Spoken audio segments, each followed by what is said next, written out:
All right, good morning, everybody. Welcome to the fifth and final session for the GSC 102. Thank you very much to all who've attended. I say good morning there, wherever you are in the world. Take your greeting as is appropriate for you. So really happy to welcome Joe with his talk of all of the old with all of the new, mainframe automation, scripting, orchestration, and DevOps.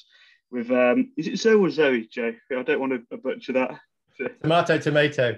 Okay. I've heard it get called all sorts of things. I've heard it get called Zoe. I've heard it get called Zowie. I've heard it get called Zoe. I've heard it get called the thing I can't install. Officially, there's a big long story. I won't go too much into it. It was going to be called Zoe with just an E, Z-O-E. And over the O was going to be two dots, which I think for any Germans on the call, I think might be an umlaut or something. So it's called Zoe. And it was all about, being a millennial, being very sort of, diverse, that kind of next gen of, really energetic IT stuff coming into the mainframe. And right at the last minute, that couldn't be trademarked by the Linux Foundation. Right, so they had to stick a silent W in there to call it Zoe with a W to get around trademarking. It's a whole separate talk about Zoe's namings because some of that stuff is probably NSFW. Yeah, so call it whatever you want. I hope you enjoy it. Yeah. So anybody in the audience, next time you finally meet in person, there's a bar topic for you with Joe. Definitely, yeah. Questions, if you could put them in the chat throughout, and I'll field them to Joe through the talk.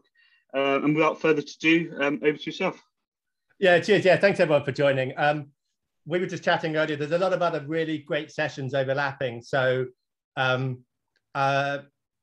anyway, I did ask David, and I think all of the sessions are recorded. I personally haven't found the link to where they're being recorded, but it's going to be made available to GSE members and stuff. So you can always catch up. I know there's a few that I've missed, unfortunately, because they've overlapped with other sessions I've been at or been presenting or something. Great, so we've got an hour. All of the old with all of the new. So I've got a lot of topics to present, but I'm very happy if you guys want to stop me on like slide 3 and we spend 50 minutes on something just to make it clear. Please do that. Okay, this is your dime, as they say in the USA. 6BE is the session number, and let's get going. And the first thing that happened was it failed. There's a GSE conference raffle. GSE is one of my favorite mainframe conferences. The other one being Share in the USA. So this is definitely the kind of European not-for-profit sort of watering hole for mainframers, customers, students, vendors, open source. I work for an open source community like myself. So if you feel like giving to charity, go for it. 2 charities very dear to my heart. My dog died this year. So God, sounds like a country and western song. I should have a guitar and start chumming. So the pets charity is hugely important, and lifeboats hugely important as well. So my father had been rescued by a lifeboat anyway, and these are wonderful people who just for a sort of part-time, they just go out there and brave, and usually go out in very hard conditions, because if a seaman is in trouble, if the sailor's in trouble, it's probably because the sea's in a very sort of rough sea state. Anyway, so let's get moving on. So we're all in lockdown. So this is a virtual conference, and I just wanted to share a little bit of information that I thought was kind of funny. So in lockdown, I've been trying to do lots of things. I've turned vegetarian, which is good. I've given up red meat. My kids sort of told me to. I drink soy milk now, which I actually quite like the taste of. And I really took up running. I've always been a runner, but I did a couple of half marathons, and I do sort of park runs in the UK. And I'm really enjoying the whole community and spirit of running. So the internet sort of knows that. So whenever you go into the internet kind of tracks you. So I bought various pairs of running shoes, and I started looking up recipes for how to use, vegetarian recipes. And the other day, I was presented with this advert. There's lots of cookies and clickbait. The internet was trying to sell me something that I'm not quite sure what it was, but it was something to stop my feet from slipping, because I did have a problem when I'm running, which is how to not do a heel strike. So I thought, this is really weird. The internet also thinks I'm trying to lose weight running, which I'm not actually. I'm just trying to stay fit in the social. So the internet tried to sell me apples, which I thought was good. But the best thing I always love on the internet, one of the first things I do when I go to a website is I don't actually read the news. I want to see what clickbait they're trying to sell me. It's almost more interesting But this is my favorite one. It came up the other day. So the internet knows I'm interested. Gosh, I sound like a real sort of like 50, my kids would get the internet. And I've now been advised what to do with my leftover banana peels is to polish my shoes. There's something slightly ironic about banana peels and shoes. I'm not sure they're meant to go together. Anyway, I thought that was amusing. So there we go. So Zoe or Open, Simple, Familiar. It's an open source project. I work for IBM, but my t-shirt, I don't know if you can see my camera, says Zoe on. Zoe's owned and managed by the Linux Foundation. Linux Foundation, it's probably about a year and a half now since we launched what we call our long-term support release, which is the first enterprise-ready release. We've been doing a bunch of working in the background. It's about 2017 actually was when I first got involved with the project before we even had the name. And when we launched it, we did some design thinking sessions, and we wanted to say, we want to make the mainframe open, simple, and familiar. And there's a logo, and you can see it on our website, zoe.org, combining the past and the present to build the future. A lot of folks who work on Zoe, a lot of folks from the Linux Foundation and Zoe's kind of member companies as well, have a lot of experience with projects that have failed. And one of the reasons that a lot of modernization efforts have failed is a lot of roadkill in the mainframe. The mainframe's somewhere between 55 and 60 years old now, depending on when you start the clock. A lot of the efforts that have failed because they haven't managed to attract the breadth of people working on the mainframe. So if you have the mainframe, you have a lot of folks who are in their, like myself, I'm in their 50s. I have quite a bit of experience with mainframe DevOps and being a sysprog. Although I've mostly been on the development side. You have 60, you have 70-year-olds. I have 70-year-olds who work for companies. You also have 20-year-olds as well. So if you just focus on one particular group of those, like you just say, we're just going to be down with the kids and we're going to be hip and we're just going to focus on whatever the latest thing is, you lose behind the people that are actually very experienced, who are really the stewards and the guardians and the custodians of the platform. And if you just focus on them, then perhaps you can lose behind the people who are perhaps coming out of university and used to different languages or different platforms. So to be successful, you really have to be that kind of, Rolling Stones or, David Bowie or I'm trying to think who, or even my kids actually listen to Queen and ABBA, which is a bit ironic, but you have to be able to appeal to lots of different generations to really stand that test of time, to be able to sort of, produce records and appeal. And basically be that kind of megastar. Okay, so let's have a look at why the mainframe is still such a powerful computing platform. So the mainframe, this is a screenshot of a sort of typical mainframe application as it would have been perhaps built in the 1980s or 1990s or something. It's a sort of account application. It's probably a Kix application built with a BMS map, okay? And it probably interacts with, a Kix region, perhaps talks to vSAM data or something like that. Some of those will still exist, but for the most part, when you or I use Kix or IMS or one of the other webs or one of the other runtimes that are running now, or DB2, we're probably not interacting with this application, right? We're interacting through our phone, through ATM machine. Now, at the same time that people were building these sort of applications, they were writing them using ISPF probably, and SDSF and 3270 emulators. But customers have evolved their applications with the use of middleware. There's lots of great middleware out there like ZOS Connect and App Connect and other ones built by other vendors and stuff that let you basically create middleware, and some of that stuff can be deployed on the mainframe, some can be deployed in a hybrid cloud environment. So most mainframe transactions that come through the mainframe now do not get driven by somebody typing PF keys in here. They get driven by customers out there, getting quotes for mortgages or, doing electronic point of sale. So if that's worked for customers, why is it, or why was it perhaps 10 years ago, when you went to mainframe conferences, that you would see lots of talks about using ISPF, right? Where do people who build these type of applications not on the mainframe hang out? Where's their watering hole? And most of the IT tools that they're doing, so they're probably using tools like Jenkins. They're probably using VS Code. They're probably using GitHub for their repository. They're using Linux a lot, probably, right? They are probably, rather than printing off great big IBM Red books and things like that. They're probably blogging. They're probably using social media like Slack or Medium. They're on YouTube. If you or I learn how to do something right now, one of the best ways is to just go to YouTube, and there's probably a video of somebody doing it, like taking apart, changing a bike pedal, or making a creme brulee or something like that. It's a very interactive way to learn something. It's a very visual, fast way to learn something. So how can we make it so the mainframe is still relevant to people in this space? And this is not an ageist statement. You can be 70 years old and still posting great YouTube videos and learning from YouTube, right? It's just a more 21st century way of doing things. And some of these tools, by the way, like Jenkins is actually a Linux Foundation tool as well as Zoe. Okay, so that's a challenge we sort of set ourselves. The little analogy I want to create here, one of my favorite films came out when I was a student, came out in 1984, called Amadeus.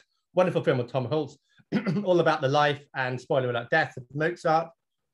Amazing film based upon a Peter Shaffer play. After I saw that, I bought Mozart's Requiem. I bought Bernstein on record. This is a picture of the record that I bought. I still love Mozart's Requiem. It's still my favorite piece of classical music. It was written in the 1700s.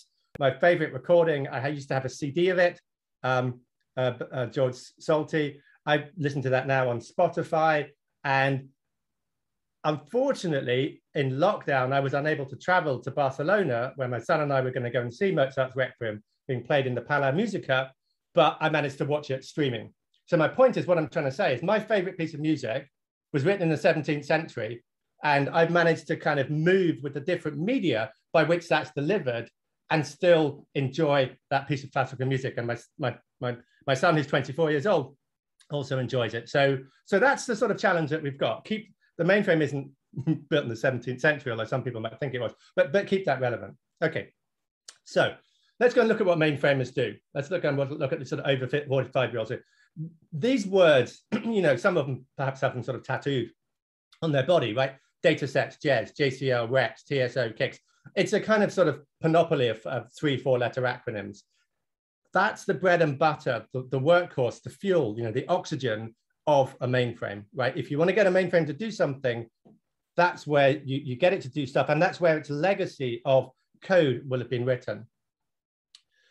Let's go and have a look at the kind of more Linuxy developer. They're coming out with these tools here. So this is really the first challenge that we set ourselves within Zoe, is how can we get those IT staff on the left talking to the right? I'm going to pause there just for a second. David, are there any questions on, have I lost all of the audience? Have they all jumped over to Jakob's talk? No, you've got 20 as well. We're doing cool. really well. No questions. Awesome, thank you. If you do want to ask questions, so there's a state. Now, the first thing I'm going to show you is, let's follow by example. Git is a very thoroughly modern development tool. When I personally interact with Git, which I do, I don't interact with Git's GUI application, even though there is a GUI desktop client. I interact with the command line. I just type the word Git and do stuff. I just type Git pull, Git clone, Git push, Git stash, Git fetch, etc., etc.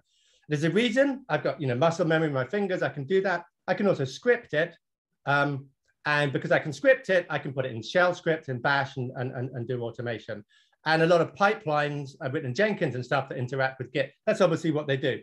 There's something very nice about a scripting language. Humans can use it, build it up, test it, micro-test small pieces of it, and then you can aggregate it together in larger suites of orchestration. And that's what I do. And I run these Git commands. I don't log on to the Git server. I don't SSH my way into my Git server that I'm connecting to, right? That's running my GitHub application, and then start fooling around in there. I could if I wanted to, if I was an admin, but I'll do this all from my Mac, right? So I have a client-server relationship. The same is true with Docker. Docker is thoroughly modern. Kubernetes has their own as well. Even these very 21st century sort of cloud-based dev platforms, Docker is very, very good for sort of provisioning and scaling containers. They run with the command line interface. So that was one of the first things that Zoe needed, was a command line interface. And that is what, if you want to install the command line interface, I'm going to drop into a demo in a second, hopefully it works. Go to zoe.org and click the docs link. On the documentation site, there's a little search box here, and you can just type installing CLI, and it will take you to a particular package. To take you to the instructions, it tells you how to install it either from Node Package Manager, NPM, or from a local package. So you can either install it from getting a tarball, and which if you don't have internet access or you want to get a sort of warranted piece of software, you can go and get that, or you can go to npm.js directly and install it. Okay. I'm going to show a little bit of Zoe command line interface, if that's okay. So I've got Zoe installed, and just like, for example, when I have my Git CLI installed, I can type Git and see everything I want to do with Git. When I type the word Zoe, it will tell me everything that I can do with the Zoe command line interface. Now, some of what I do will be because I've installed the basic command line interface. I also have some extensions. I'll cover extensions for about 15 minutes time, but you're going to see by default, you won't have Kix or DB2 or RSE or system automation. These are 4 extensions, 2 created by the Zoe community and 2 created by IBM.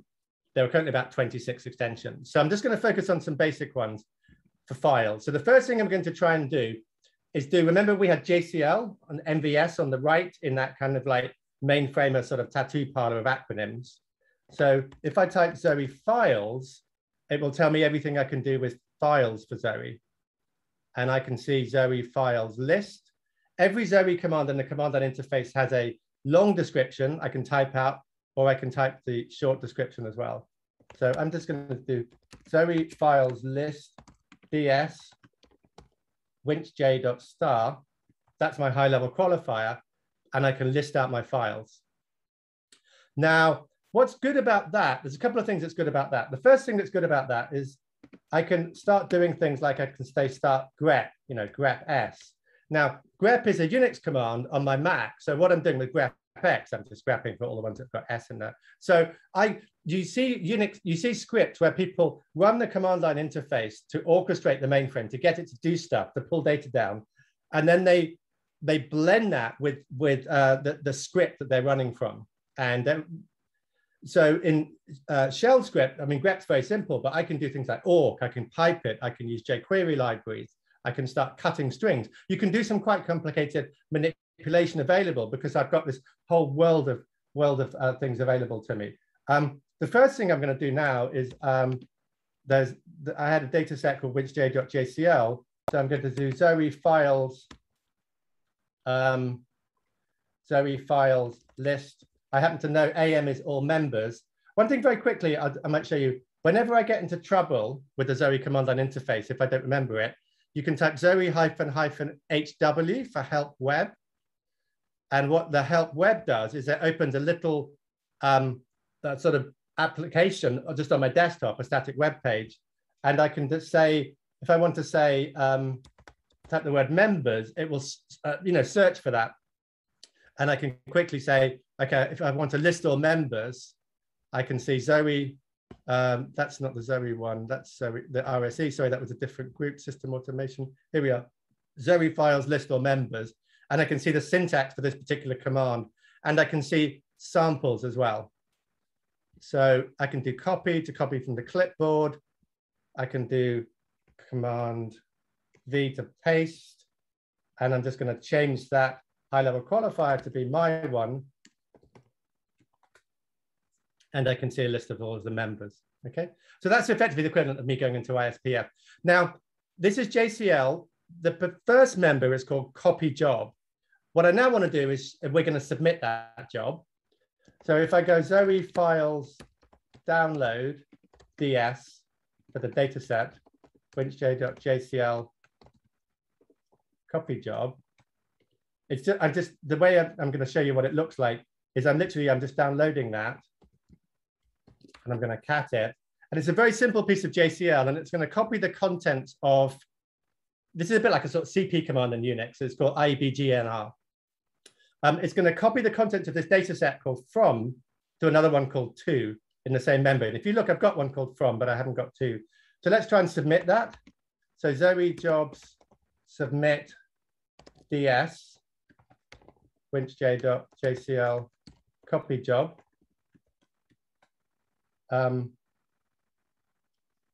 Now I happen to know, normally when you submit a job will very quickly, let me show you this. Normally when you submit a job will very quickly, this job still says input. And the reason it still says input is it submitted it. I got the information for the job back, but the job was still on what's called the input queue. It hadn't actually ran yet. The job would have then gone from input status to active to output when it finished.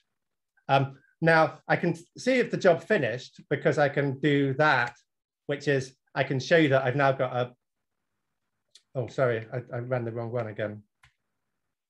That's what I wanted to run. I could show you that the word, I've got this data set here, which I didn't have before. We'll go and use that as we go through. But my job ran and finished very, very quickly. I'm just going to show you one little nice thing that you can do when you want to submit a job. I'm just recalling that. WFO is called wait for output. So if you've ever written script, and now it's getting it back in the output. So if you've ever written automation script where you submit JCL and that becomes asynchronous, that can be a problem because now you have to, your next line might be resultant on that job being completed. And it's just, Zoe's command line interface is riddled with lots of these little kind of Easter eggs. WFO is wait for output. So submit it, wait for it to finish, and then carry on executing. So, and that makes sense from a scripting point of view. It makes sense to start doing things synchronously. You don't want to start forking all sorts of different things off where the mainframe's racing ahead of where your shell script is. Okay, now from automation, the next thing I want to show you is how you can start parameterizing JCL. So one of the things about JCL if you start looking for JCL, there's kind of like whole flame wars and about the fact that JCL can't be parameterized. You can't. It's hard to launch JCL and pass arguments into job control language. It's one of its weaknesses, and there's a reason why. And I went to a talk once I didn't understand about why you can't pass arguments easily into JCL scripts. Okay. So what I want to show you is, let me go back to Zoe files list or members. I have a second piece of JCL in the same member called copy palm. So let's go and have a look at what copy palm does. Now I'm going to cheat a little bit here. I'm just getting ahead of myself. One of the other very cool things that Zoe has is a VS Code extension called the Zoe Explorer. Rather than me downloading it directly to my, I'm just going to twist it out, you can see, I'm going to show you the Zoe Explorer. It's going to be easier than me constantly doing download DS and then cat. Well, the difference between copy job and copy palm, come on, it's going to question me. So here's the copy job one that we had earlier. And here's the copy palm. Look at the copy palm one. I've got at signs, at from DS and at to DS, okay?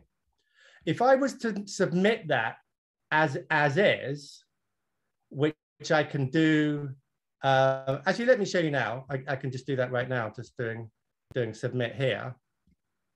If I wanted to inside VS Code, I'm going to get a JCL error, right? I'm going to get a JCL error because it's going to say, well, what the heck is this ampersand thing? There isn't a data set called that.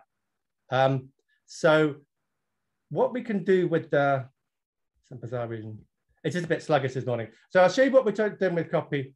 So I'm going to submit the JCL called copy palm. Let's keep the WFO. I'm going to do -- JCL symbols. And let me go back and remember exactly what they were. Oh, sorry. I maximized the wrong thing. From DS and to DS. So let me see. Let me really make this so it really is going to work. If my from file, how will you be to the mainframers at GSE UK 21 now? Wow, the demo gods are just warming up to strike me down here. This is looking a bit slow. So let me just save some content in that file. So what we now know is with JCL symbols, and we say from DS equals from, which was the name of the file, we can say to DS equals, just looking down I can see a watch next to me. So I'm just going to put the word watch. Let's submit that. So what that has now gone and done is that's now got the JCL. It's gone to output state. And let's go and see if it actually ran. Yeah, and I've got the file called watch where it copied it across. So nothing amazing there. I'm just sort of punking about. But what I'm trying to show is if you have JCL script, and I talk to quite a lot of customers that do that, they you know, they over, without being ageist, right? But the folks who are experienced, who have a lot of the JCL script, who want to open that up, what they do is they start refactoring it. It's a bit like if you refactor an old Kix application with a BMS map, it's very nice to turn that into a copybook or a COM area. It's then easier to perhaps put a REST API on through something like ZOS Connect. And you end up kind of opening up the aperture of how many other tools can now lean down on that great piece of, you know, 50-year-old code that is just working just fine. And there's really, it's error-free and there's no need to rewrite it, right? You're basically providing that kind of middleware transport and transformation. And that's something quite cute you can do with the JCL symbols, okay? Another very interesting thing that I see with customers is customers often have a lot of rec script. So this is the kind of all of the old with all of the new. Now, if I just clear this down a little bit here, I might just make that a little bit bigger just in case it's easy to see. So you can do Zoe TSO, issue command time. So you can issue TSO commands from Zoe's sort of client server interface. Actually, what's happened there is, sorry, let me just get that a little bit bigger. I zoomed it down.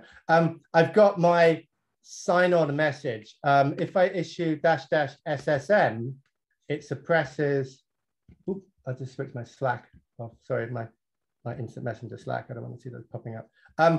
So I'm just running a TSO command. So TSO commands are good. One of the things that I like to show you is the recs, right? So if I've got another member here, let's go and have a look at that. Wednesday.jcl.recs.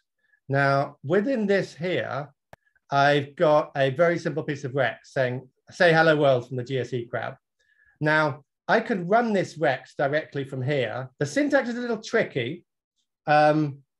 So what you do is you say Zoe TSO issue command, and then the command you issue is you say exec, but then in single quotes, it has to be perfect. You basically specify the PDS that you want to run.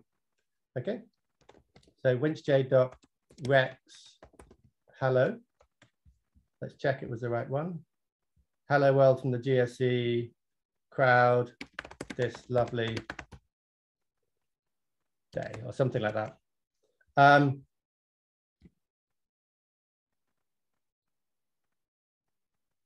So that will go and run the recs command and issue the recs and get the recs back, which now I can pipe and blend in with my other word.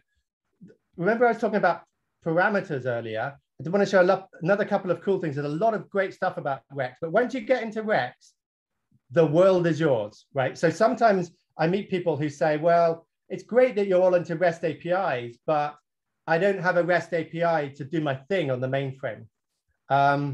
So I'm just going to show. So for example, sometimes I come across folks who say, I don't have a REST API to look at RACF, okay? Because I don't believe there is one. There might be one, but I haven't seen one. So very quickly with TSO, on TSO, I can issue that command. That's called a rackdesert list ring. I'm actually looking up the key ring for IZU DFLT, which is ZOSMF. And just for all these sysprogs out there who are freaking out that this is going to work, I'm not authorized to do that, which is probably a good thing. But because this is still running under my TSO credentials that I've got locally stored. But the point I was trying to make about recs, so let me go and have a look at another quick one. Here's another quick piece of rec script I wrote earlier. One thing I might try and do actually very quickly, because I'm sort of jumping back and forth between VS Code. If I want to, I can download extensions. I have an extension called the IBM Z Open Editor. This is a vendor neutral conference, so I'll just tell you this came from IBM. It's free. There is a very good one from Broadcom called CA JCL Check, I think it's called, or CA. Anyway, if you go to the VS Code Marketplace and have a look, you'll see some other great extensions for language types as well. I'm just going to enable this one. And what I'm hoping it will do, or at least it did in rehearsals, it will start to syntax color that, okay? So both my JCL will be nicely syntax colored, and my Rex will be, okay? So where we are with Rex. So I'm not going to teach you Rex, but within Rex, you can do TSO, you can blend TSO commands. So this is basically reading the contents of a file called winchj.jabber. And if I go and look at, if I go and execute my readBS command, what did I call it? It will basically loop around the contents of that file and print the contents of that file, which is the first few words of one of my favorite poems, the Jabberwock. So it's brilliant. Anyway, I won't bother quoting it to you. That's another discussion for a cup of coffee. So you can do an awful lot with Rex. So don't be scared of running a command to issue TSO that leans down into Rex, and then the Rex basically, once you've got Rex on the platform, it's open season. Trust me, there's really very little that you cannot get the mainframe to do through Rex. And this is blending. This is saying, so your Rex script, I'm not going to teach Rex. There's some great tutorials on Rex out there. But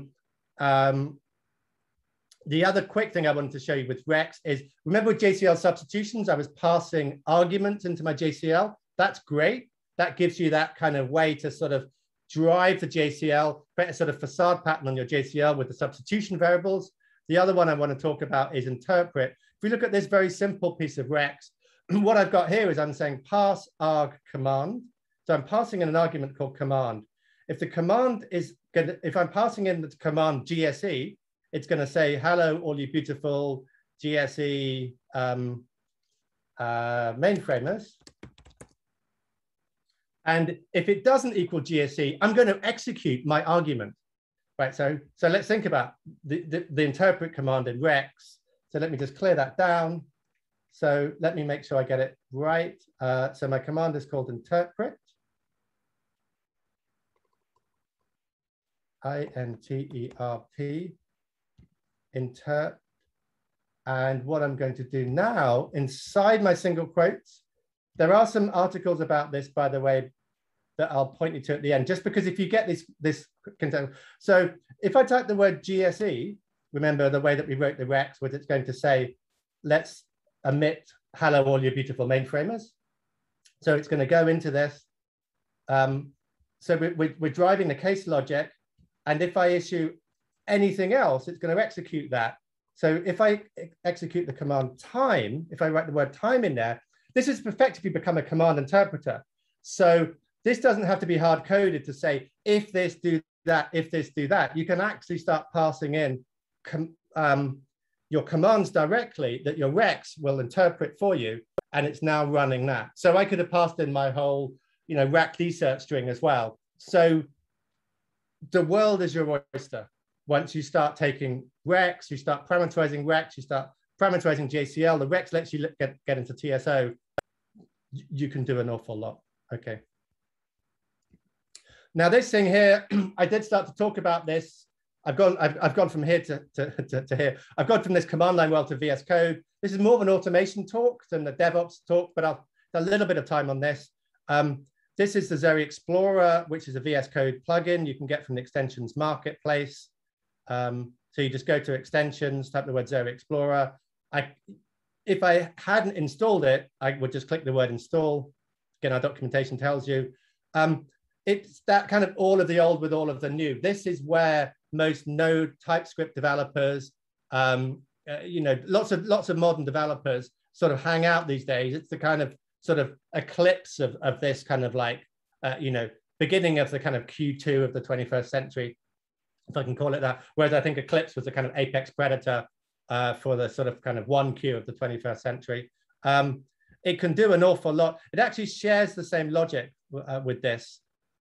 So when I start doing things, but from within here anyway, I'll just show you, let me write, I'm trying to right mouse click.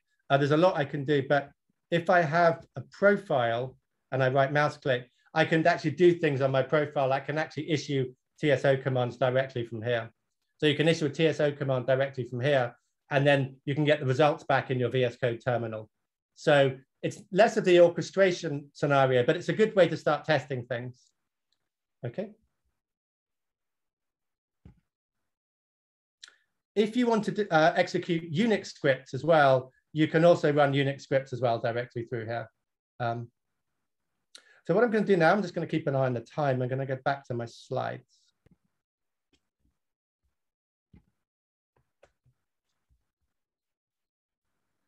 Okay, so I'm just going to fast forward these. These were here in case my demo died very quickly. I've got examples of jobs there. I've got some USS stuff. I might quickly talk to this because I didn't demo the USS.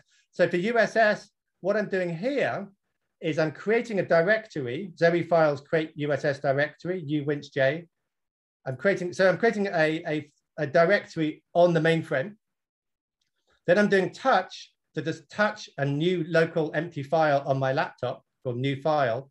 Then I'm doing Zoe files upload file to USS. I'm uploading my new file to USS. It'll come back and show me. Then what I'm actually doing, sorry, I'm actually doing Zoe files list on the file, and I can see the read-write permissions on the file I just uploaded, which is rwrr. And then I'm actually doing Zoe USS issue SSH chmod. So I'm issuing a chmod command in USS that's running remotely on my mainframe to widen up the permissions so that rather, because right now it's got no execute bits. And because I do A+X, it's got an execute bit.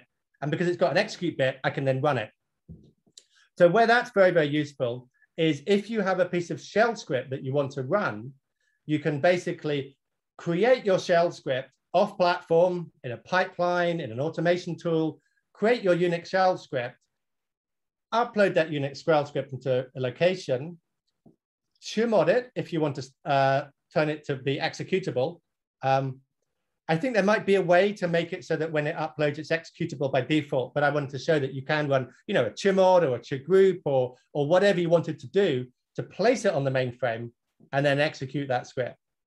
And that's very, very useful as well, right? Because you can end up with this hybrid cloud environment where if you're familiar with Unix scripts, familiar with Bash and things like that. And that's very useful as well, where perhaps I'm thinking of Kix, for example. So Kix, the Kix transaction server has a thing called bundles that are used for, it has resource definitions in what's called a CSD file, or BAS if you're using CPSM. And when you install those, they're basically the kind of flour and, you know, I'm thinking of bread analogies here because I'm breaking bread. So they're the kind of flour and yeast that basically means you can start driving Kix. If you get into for COBOL and you know, PR1 and things like that, some of the sort of older traditional Kix languages, the more modern Kix languages like Java and Node, they're all about war files and Node packages. So you need to start manipulating the Unix file system.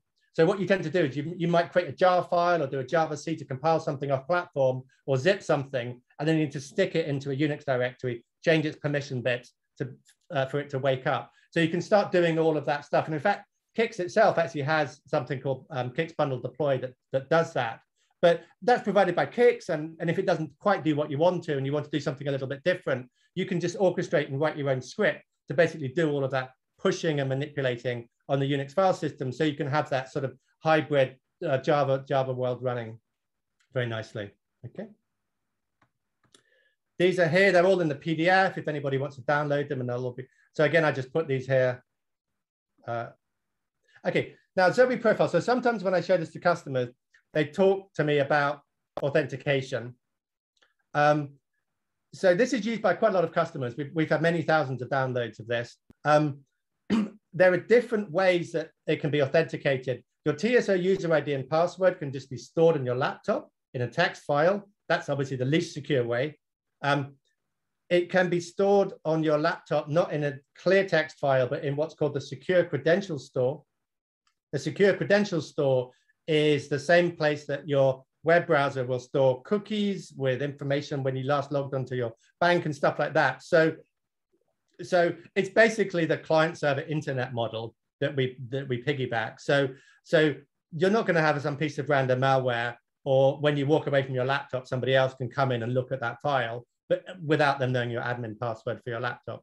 Okay, so that can be done. The second one we can do is we can have what token-based authentication. The Zoe client can talk directly to what I was doing just there, as I was using GeoSMF to execute all my commands. So we have a very light touch. So you can install the Zoe client on your laptop. If you have ZOSMF or FTP, or IBM has a product called the Remote System Explorer, if you have one of those three backends, and most customers that I talk to have at least one, sometimes two or three of them, you can get the client to work where you're flowing the password down on the basic auth of every single REST request.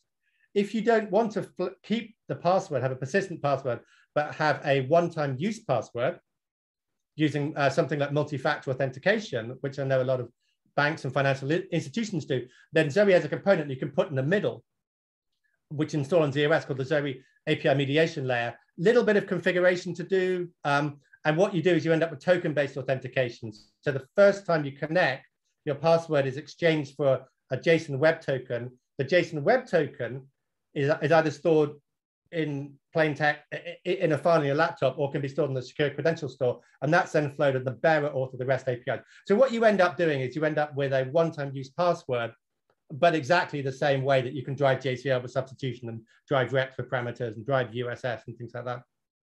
And the very last one we support is a protocol called X509 client certificates. So you can ask RACF, and I assume that Top Secret and ACF can do the same, but on RACF, you can log on, you can generate a client certificate for a particular client, a particular TSO user ID, and you can sign that certificate, you can put an expiry in that certificate, and you can then give that certificate to a particular laptop or a particular Jenkins pipeline or automation machine, or perhaps some cloud server that you've got that you want to basically say, this is the only person that I will let in. And you basically put that in the key store of that machine. And then what the TLS handshake does is that X509 client-side certificate is basically used to authenticate and basically associate that machine with a TSO user ID. And that's probably the most secure. That's how VPNs work. For most of us who are familiar with VPNs, right? When we have a VPN, the VPN will give us a certificate with an expiry date, from our employer, or if we're using a VPN for other reasons, perhaps we don't, we want, to watch TV shows from the Netherlands because that's where they're being streamed or something like that. So we have a VPN to try and proxy our way into the Netherlands. What those will do is those give you but you bought that, perhaps you paid a year subscription or something like that, or perhaps with your employer, your VPN identifies who you are. So when you log on to your employer, they know who you are, and they can terminate that certificate. You will have an X509 client-side certificate. So lots of great stuff. This talk isn't about Zoe security, but we've been doing this for quite a while, and we've got a lot of subject matter experts, and it's secure. Okay. And you can go from everything from basic user ID and password all the way through to X509, which is the kind of gold standard. Little example of a script. Sorry, Jay, that's just a 15-minute time check, sorry. Oh, thanks, Dave. Okay, 15-minute. It's a little script. So if you want to use the Zoe for automation scripts, we have samples. GitHub.com/Zoe CLI sample scripts. We're an open source project, so they're all open source. You can fork them and add your own. We have sample scripts from Jenkins, which is, I'll show you next. We have ones where SonarQube, which is very, very, very popular automation tool that people use to sort of kind of check the validity of source code. We have some CI/CD pipelines. We've got quite a lot of scripts. I'm just going to fast forward these slides. Again, these were if my demo had gone really badly wrong. Now, at the very start, I mentioned that Zoe was extensible for command line interface. So all I've really showed you here is how to do TSO, REX, and USS, the basic. If you go into Node Package Manager and type Zoe, you'll see 49 packages. There's lots of great extensions. There's some from Broadcom, some from IBM. I'll show you the tile later. Micro Focus have one, Phoenix have one. So when you have extensions, extensions weave their way into the Zoe command line interface in exactly the same way that the core extensions are there. The ZOS Connect has a nice extension. Lets you sort of deploy and stop and start APIs as well. I'll very quickly rattle through some of them very quickly. I won't go to demo now. I'll just carry on in slides if that's okay. For the DB2 one, you type Zoe DB2. Here's our DB2 extension. And here's how we install it. You just say Zoe plugins install. You get that ID. And once it all installs, I'll show you a little bit of what it can do. Remember, we were doing Zoe files before, Zoe TSO. You have a new command group called DB2. So you go Zoe DB2. You can access DB2, so you can call stored procedures, execute queries. And I've got a simple example here. Zoe DB2 execute SQL query, select count star. So this is very popular if you're doing some automation and you need to deploy a stored procedure. You need to run a stored procedure for perhaps you're doing a testing or a test pipeline and stuff. You can talk to DB2. Very quickly here, what I'm looking at. I was going to show you about profile authentication. If you start to scale up information about you're connecting to lots of systems or the same system and lots of runtimes, the way it scales is Zoe has a concept of what's called a profile, and the profile remembers who you're connecting to. And profiles, so for example, I've got lots of different profiles here. If I do Zoe profiles list, I've got 1, 2, 3, 4, 5, 6. And the way you direct your commands is you say what profile you're heading towards. So when I go Zoe files list DS, it was heading towards my default profile, my default system, but you can redirect that. And that can be very, very useful. You can have a pipeline perhaps that's deploying to multiple LPARs, to multiple systems, or it's reading information off one system and deploying back to the other. And those profiles let you switch back and forth between the systems that you're connected to. This is a little bit of information I have about setting up DB2. Here's our dashboard of all of the extensions you can get for the Zoe command line interface. Phoenix Software eJazz, Micro Focus, some IBM ones. We have ZOS Connect from IBM. We have some Broadcom ones. I know CA Endeavor is very, very popular. I know, which is the other one? There's some other CA ones I come across quite a lot. CA Endeavor. IDMS is very popular from CA. So lots of the CA customers. I'm just going to, these slides here, I was going to talk about base profiles, which is basically that if you define the details about a system multiple times, like its user ID or the host name, and you want to change that, you don't want to change that in multiple places. Base profiles gives you a lane to aggregate all of that.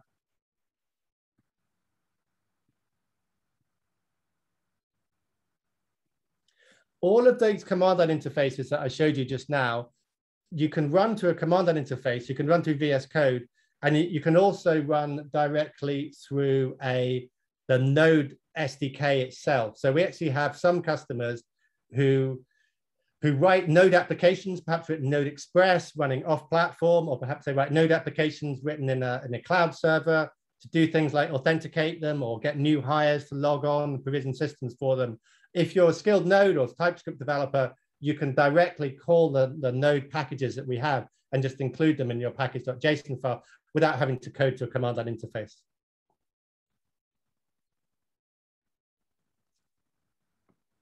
And we have some samples for that as well.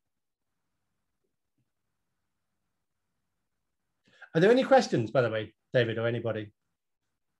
No, not at all. It's yeah, I've been keeping an eye on the chat, so all good. Okay, maybe they've all left. Maybe they'll listen to Jakob's talk.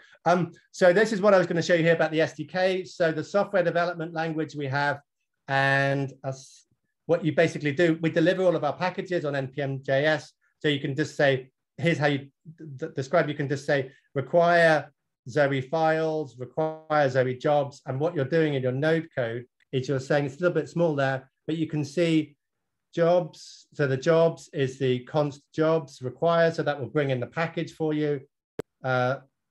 Await jobs, submit jobs, job session properties, dataset member. So that's effectively the equivalent of when I was doing Zoe job, submit job with my string. That's just me doing it in Node code. So as I said before, one of the customers we had, he gave a talk on this.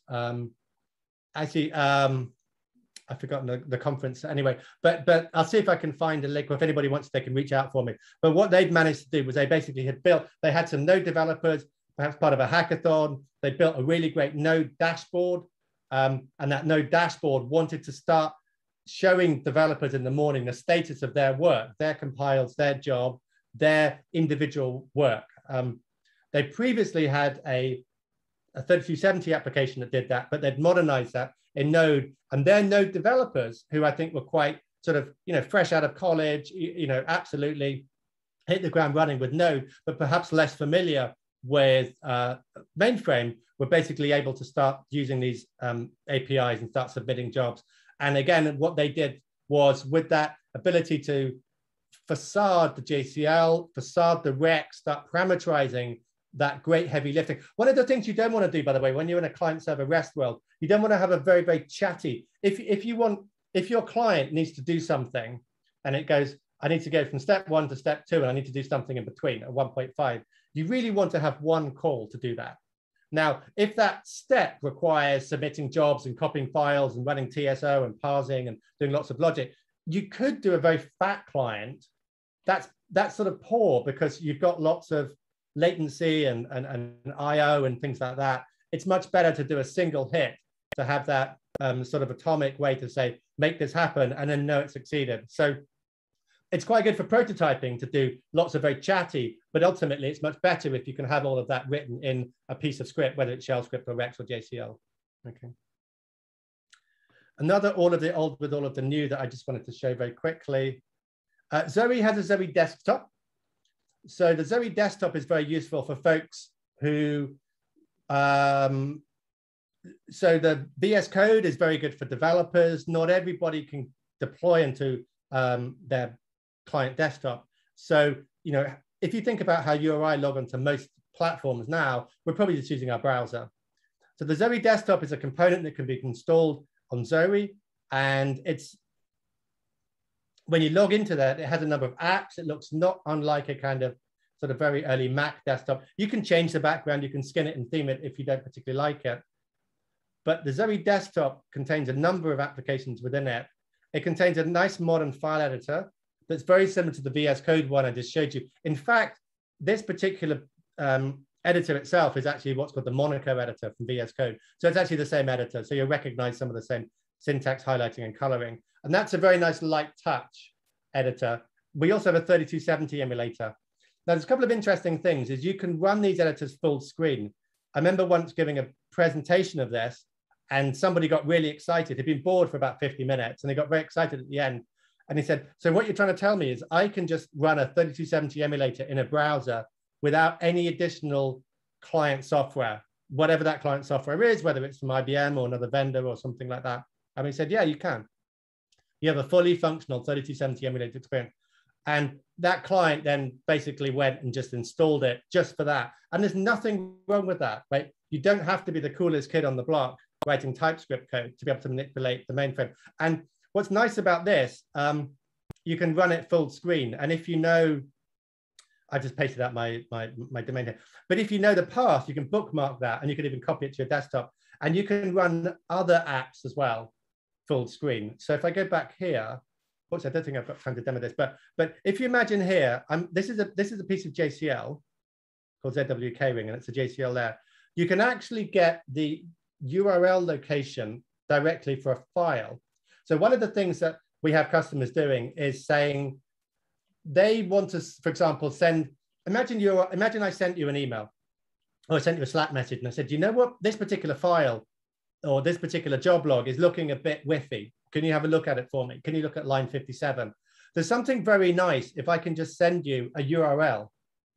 And when you click that URL takes you straight to that file, opens it in a browser, obviously authenticates, knows who you are if you haven't authenticated, takes you straight in, shows it to you, and lets you edit it, and takes you straight to that line. And that's something that you can do with the Zoe desktop. So the analogy I like to give is, so I have nieces and nephews, and when they need things for their birthday, they just send out emails to people in my family. And when I click the email, and it will say, I need a new scarf, or I need a new whatever it is. I need a new set of pencils for my art degree.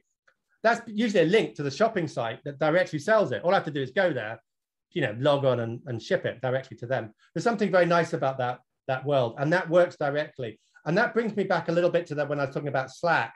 is you're seeing that we're doing that more with an IBM, but when we start slacking people messages and say, oh, you need to go and edit this file, this job was broken, we actually include the links directly to the system, to the full path of that. And then if you click that, that will then take you straight to a full screen browser that takes you straight into that file. So you're now talking about the same thing. You're talking about that same problem. And that ability to get those URIs for the results. And that's really the power of the Zoe desktop. That's where it's heading towards. Cool. Quick shout out. This session, unfortunately, was going on at the same time as this, but this is Josie. This is one of my IBM colleagues. So IBM system automation. There's an npm.js package. I'll just give them a quick shout out. That only came out a month ago. Like I said, all of these are going to be available on playback, all of the videos. I'm going to get to the end now. Are there any questions? Yes, we've got one question from Chris. Cool. I never fully understood the differences between using ZOSMF or using Zoe. My understanding from this is that Zoe is more about being an API interface into ZOS, which might come from lots of places, whereas ZOSMF is more of a GUI running on ZOS. Is that correct, or is there more to their differences? No, that's a really good observation.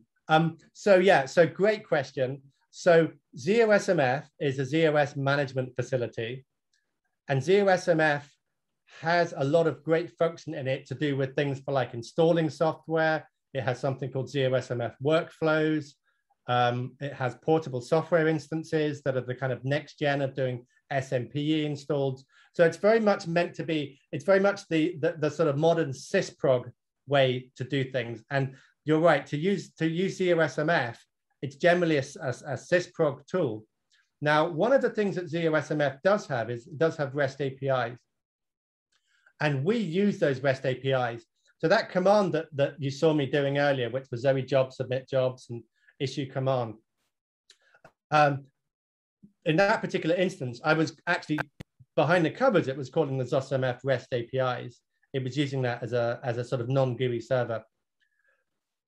But yes, the idea, if you think of all of the old with all of the new, one of the ideas that we're trying to do with Zoe, is make it so that people can stay in the environment that they're familiar with, whether it's VS Code, whether it's Slack. I'll see if there's something I can show you something quickly to do with Slack. See if I can, because I want to show you some of the stuff. So you can stay in your familiar environment. Remember, open, simple, familiar. You can stay in your familiar environment and drive the mainframe.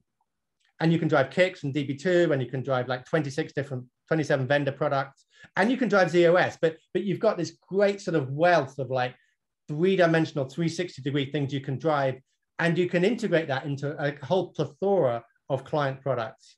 That's really what we're about. ZOSMF, and I love ZOSMF, and there was ZOSMF domain experts out there, is more about just automating the platform for perhaps somebody who's already experienced in ZOS, but is moving to a more of a GUI world. I don't know if that answered the question. That's great. Thank you very much. That was the only question in the chat. Just a quick question from myself, Joe. I was talking about authentication earlier. It said on the slide about MFA. Am I taking that interfaces with the underlying MFA product? Zoe itself doesn't have any MFA functionality. Yeah, very good question. So one of the things you want to be careful with when you're doing an open source product is you need to have a good relationship between, it's kind of like public-private schools or public-private healthcare, right? You have to leave the ability for people to sell first-class seats or for private schools to exist. That was probably a bad analogy because I'm not a huge fan of private schools or private healthcare, right? There has to be that sort of premium that people can buy. Yes. So Zoe interfaces with vendor multi-factor authentication products. I'm not an MFA expert, but we test against, there are ones from Rocket Software. I think IBM has one, and I'm sure other vendors have one. So if I haven't called the vendor out, contact your vendor, right? CA Broadcom, Micro Focus, CompuWare, BMC, RSM partners, whoever. They'll all have probably a preferred or an MFA product that they're comfortable working with. Macro4 are a huge player in the kind of ZOS authentication space. I don't know. you get to see any talks given by someone like Keith Bannon or people like that. But yeah, so Zoe doesn't have it, but we interface to the MFA products. Yeah, good call. Yeah, great. Thank you very much for answering. And yeah, Chris has come back and said, yeah, thank you. That's answered his question. I've put the link to feedback in the chat as well. So if everybody could please go and give your feedback, it helps us make the conference as high quality as possible. And thank you very much to Joe for an absolutely excellent presentation. No worries. Oh, it's very quickly going to show you just a little teaser for the end. We have a chat bot using natural language, and I can type into Slack and I can say, I can start asking questions about Zoe. So if you register to our Slack workspace, you can start asking questions. So this is one of the cool things. So you can click and you can see and you can ask questions and you can type in error codes and stuff. So this is really where we're trying to get into that world where people hang out at the moment. And I just thought I'd end on that. Thanks, Chris. I've overrun by a minute, but I'm quite happy to stay. Or that's great. Thanks so much. Is there any more questions from anybody? If you could put them in the chat, please. Yeah, please do. And give your feedback. Yeah, we can overrun by a few minutes. That's no problem. And if you're not a GSE member, become one. But, from Tim, no questions. Thanks for the presentation. All right. Cool. If anybody wants to learn out more, just reach out to me or others in the community. Throw us a rock. And cheers. Enjoy the rest of GSE. Thank you very much. Are you happy for me to close the session? Yeah, that's cool. Yeah, I think I hear my coffee maker and toaster calling my name. Yeah. Excellent. Thank you very much, and thank you very much all for attending. Cheers, everyone. Auf Wiedersehen. Bye.